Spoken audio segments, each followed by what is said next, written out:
En su discurso del 28 de julio del 2012, del año pasado, el presidente Ollanta lanzó el Plan Esperanza.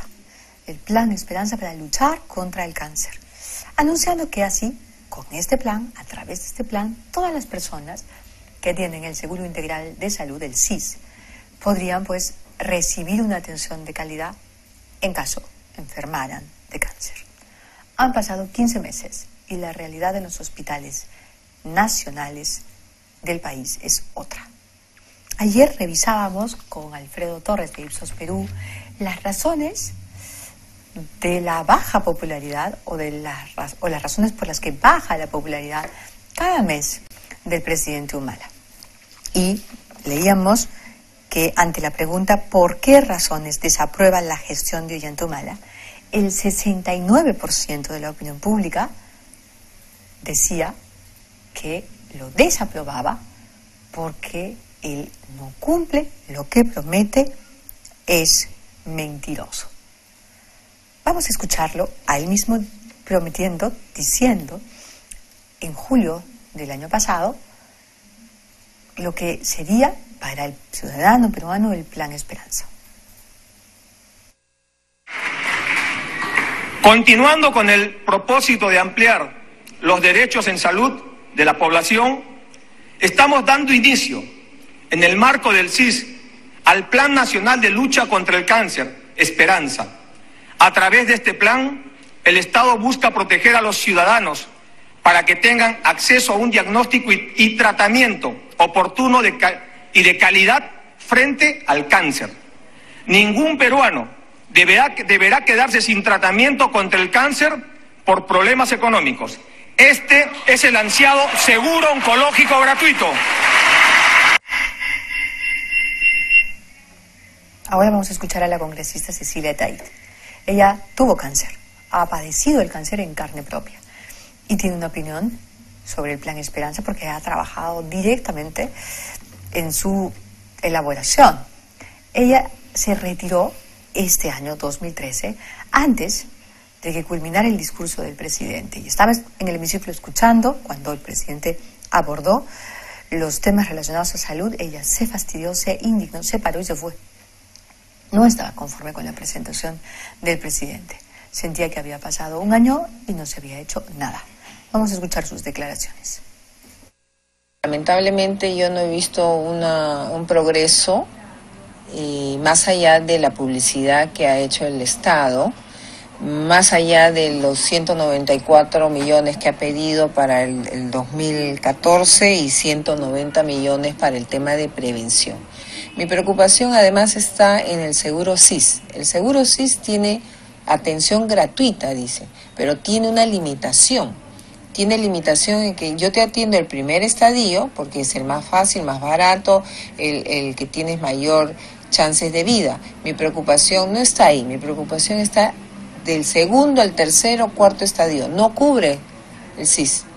Entonces, ¿cómo sacas un plan, Esperanza, para quitarle la esperanza de vida a las personas que tienen tercero, cuarto estadio?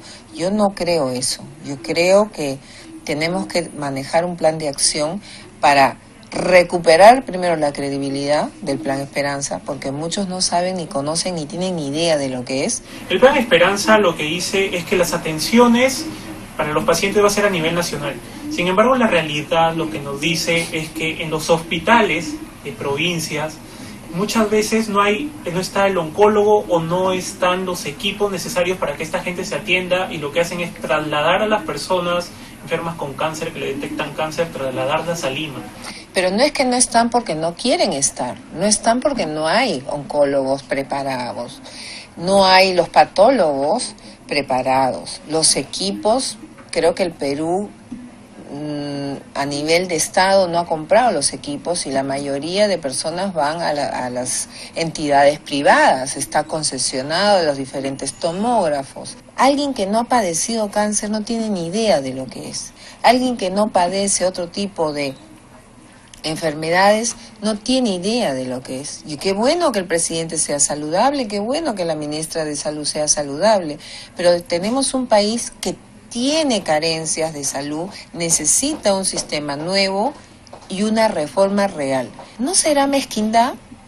¿Creen que si el Plan Esperanza funciona, van a tener que decir, es gracias a Cecilia? No, al contrario.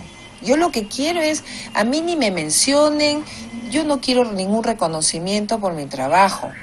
Quien sale perjudicado de esto son los pacientes. No sean mezquinos y comencemos a hacer plan de acción de lo que realmente ofrecemos.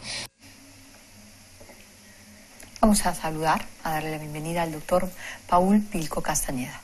Él es oncólogo, trabaja en el Hospital Santa Rosa y, por supuesto, lo hemos invitado porque tiene una opinión y una posición muy clara sobre el llamado Plan Esperanza. Doctor Pilco, bienvenido. Gracias por estar con nosotros. Gracias a ustedes por la invitación. ¿El Plan Esperanza se ha convertido realmente en una esperanza para las personas que sufren de cáncer y que se tienen que atender en los hospitales públicos?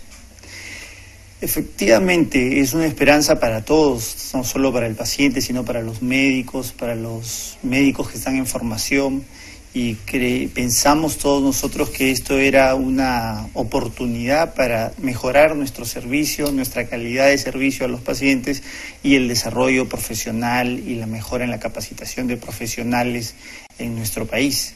Pero lamentablemente, pasado ya todo este tiempo del 28 de julio del año pasado, a la actualidad no se ha cumplido con la expectativa ofrecida, ¿no? Porque lo que ha habido es un cambio en el fondo de financiamiento de los pacientes que tenían diagnóstico de cáncer. Por ejemplo, antes el CIS ya cubría 5 tipos de cáncer: cáncer de estómago, mama, cuello uterino, colon y recto. Y algunos otros casos entraban como casos extraordinarios y les cubrían su terapia. Ahora, los pacientes que ya tienen el diagnóstico son financiados a través del Fondo Intangible de Salud. ¿Qué sucede? Eso es bueno, pero el servicio está cubierto. Sin embargo, funciona muy bien en el Instituto Nacional de Enfermedades Neoplásicas, que ya tiene una infraestructura completa, previa, pero en las unidades descentralizadas, en los hospitales de provincias que están afiliados con este Fondo Intangible de Salud, no tienen la infraestructura para ofrecerle. Entonces, tienen el financiamiento, pero no tienen la oferta del servicio, porque no tienen la infraestructura. Por ejemplo, el Hospital Santa Rosa no tiene tomógrafo para hacer un estudio, no tiene resonador, no tiene colonoscopio, no tiene el mamógrafo por mucho tiempo, ha estado inhabilitado. Entonces, ¿cómo podemos ofrecer un servicio de calidad si no tenemos los medios para poder mejorar este servicio, ¿no? Para ser oportuno y de calidad?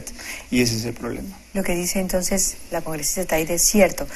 Digamos, uno puede tener una primera atención, pero el cáncer es una enfermedad penosa, es una enfermedad larga, es una enfermedad que complica todo el sistema de la persona y necesita una serie de momentos, de tratamientos. Allí no hay forma, no hay esperanza. Lo que sucede es de que un paciente nuevo que está en estudio diagnóstico, que yo le tengo que hacer una serie de estudios para estadificar, para determinar el grado de la enfermedad y ver qué tratamiento le tengo que hacer.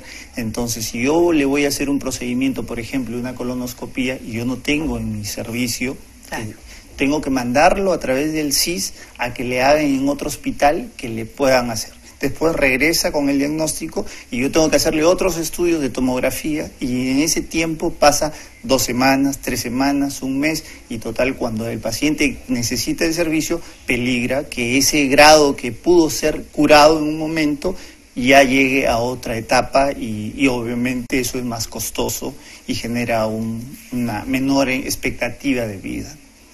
El INEN es como el centro medular, ¿no es cierto?, de estos tratamientos, para estos tratamientos. Imagino que atender una población como la de Lima, que tiene millones y millones de personas, para el INEN ya es absolutamente imposible. La necesidad de descentralizar es fundamental, pero no se ha implementado. Exactamente. Se ha venido trabajando de los gobiernos anteriores hasta la actualidad una política de descentralización del cáncer, Y si bien es cierto, el INEN la ha liderado y ha apoyado a todas las instituciones descentralizadas. Sin embargo, esto no ha ido de la mano con una inversión en infraestructura. Entonces, ¿qué sucede? Que Neoplásicas tiene más de 300 camas, pero recibe pacientes de cáncer de todo el país. De todo el Perú. Entonces es natural, y ya vienen pacientes con diagnóstico definido de cáncer. Entonces, ¿qué sucede? Que ellos, entre que el paciente llega ya con el diagnóstico, tiene todos los exámenes completos para ser intervenido, tienen que esperar unos 40, 50 días para que haya una cama disponible por la alta demanda. Entonces, si yo voy a ofrecer un servicio como el Plan Esperanza, ya no voy a estar supeditado solo a Neoplásicas porque no se va a abastecer para el número de pacientes que existe con cáncer. Tengo que implementar las unidades descentralizadas, ya sea el IREN del sur, del norte, o las unidades descentralizadas de los hospitales que tienen acá en Lima. Claro. Entonces, eso no hay. Lamentablemente, FISAL solamente es un fondo de financiamiento. No hay en ninguna parte un porcentaje de inversión en infraestructura para los hospitales, y la realidad que nosotros estamos pasando ahora. Claro. Y aún así ese financiamiento se ha distribuido, ese financiamiento se ha visto volcado en alguna mejora. Neoplásicas ha presentado algunas cosas, algunos datos y me parecen interesantes, pero tendría que hacerse la comparación a nivel nacional, ¿no? ¿Qué sucede? Que el paciente que ya tiene el diagnóstico oncológico, de acuerdo a su grado, le han hecho un estudio de costos que más o menos tiene un determinado precio.